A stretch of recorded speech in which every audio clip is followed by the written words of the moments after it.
So you're ready to draw your own OC, your own original character, your own flower child. Okay, it has nothing to do with flowers. Let me give you some tips. Take a quick look at the boy in front of you. Right there, on the screen. My hand's a bit in the way, I know. This is Hero, and he is my one and only OC that I've decided to keep. The rest were trash. I didn't like them enough. I didn't want to have to keep redrawing them. They weren't something that I was proud of, so they got scrapped. And that is an important thing I will tell you about later in the video.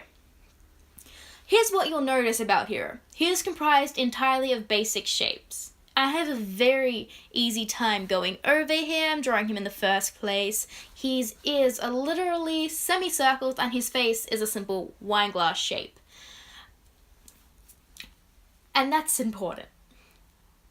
So here are some general tips and not rules. You don't have to follow this, but it will help. So linking back to Hero's basic shapes, you want to keep it simple. Don't go too far, because you have to be able to redraw this character and quite consistently. If your character looks different every time, that includes face shape, eyes, hair, people are going to get confused and not recognize it as the same character, and it'll make it a lot harder for them to recognize your art. So keep it simple. That's the best advice I can honestly give for beginners and really good artists, because you can always further develop your OCs, but it's a lot harder to dumb them down, I guess. Basic them down. It's not really dumbing it down. The next step is to give it an identifier, something that won't change regardless of the situation. For Hero, the little boy in front of you, that's his hair. During the creation, which took weeks, mind you, weeks, it was the only thing that I never changed. He's had name changes. He was like Todd, he was Jake, now he's Hero. His face shape has changed. I did settle on the wine glass because it gives him that youthful, young, and gender neutral look, which is what I was going for. And 3, plan at the very least the color scheme. It is something so important because it doesn't matter how good your character is. If you can't get the colors to match at the end, you will be so frustrated that you will start to blame the piece of art.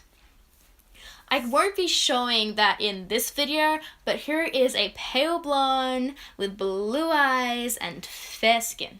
He is literally based off pretty much a Labrador puppy, but I gave him those blue eyes instead of brown eyes just to match the sweater I gave him initially. Actually, don't fall off the bandwagon.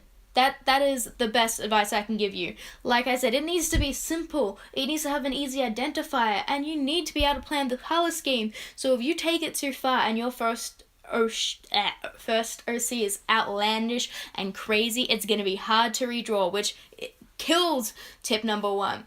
It's going to be hard to have a main identifier because people are going to expect to see every single one of those things in every single picture. So that really messes up tip number 2.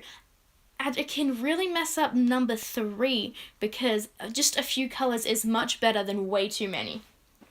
So don't fall off the bandwagon. Your first OC shouldn't be outlandish. It should just give yourself time to get the basics first. And last but not least, make sure you like it. You're going to be seeing a lot of this character.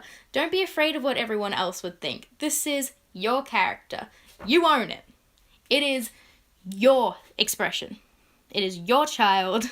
It is your baby. And it will look the way you want it to. And just going back to something I said earlier, don't be afraid to spend weeks on it and change it up. Do not say good enough. Keep going until he is or she is exactly what you wanted them to be. Like I said, you can't let people discredit you because they don't like your style. You will find people who like your art genuinely because it has that little piece of you. So don't you dare go changing things for somebody else. Hero is my hero. And your OC is your OC. And the rules are quite simple. Keep it simple. I said they're tips, not rules. I don't want to confine you in a little box, so keep it simple, give it an identifier, plan at the very least a color scheme, don't fall off the bandwagon, and make sure you like it, because you will be the one at the end of the day that has to live with it. And with that, I say goodbye, and I hope you enjoyed this video and find these tips very helpful. Tell me if you'd like to know anything more in the comment section below, and tell me if you think I'm wrong. I'm okay with being corrected. In fact, I love it. I live for that